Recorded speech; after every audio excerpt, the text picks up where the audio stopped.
standing in the back, and then the pastor comes and he makes a beeline to me, and he grabs me and he goes, RJ, how are you doing?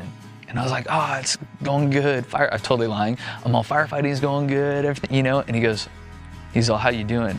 And I was like, I'm good, you know, I'm good. And then he asked me a third time and he said, RJ, how are you doing? And then I just broke down and I was crying. And it was in that moment to where it's like, if you've ever heard of the prodigal son story in Luke, Jesus said that when the son came to his senses, there was a son who was raised in the family, but he squandered his inheritance. He went out and he spent it on wild living and on women. And then finally one day he looks down and he's eating with the pigs, and he came to his senses. And that was honestly that moment, that day in that church for me, where I finally was just like, what am I doing, God? And I came to my senses.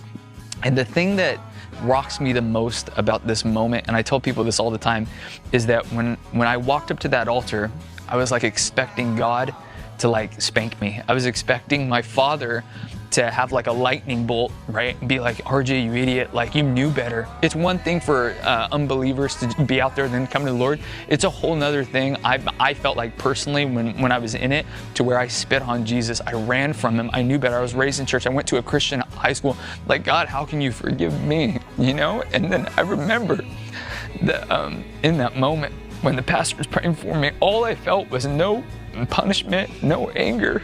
All I felt was just an overwhelming love of God. And he really was. He was like, my son, you were lost, but who cares about that? You're found now. You're here. And what's so crazy about God is, I mean, just that week, I was probably screwing around with a girl. Who knows what I was doing just that week. I was probably drinking, partying, and instantly God forgave me. And he didn't just forgive me, he reinstated me.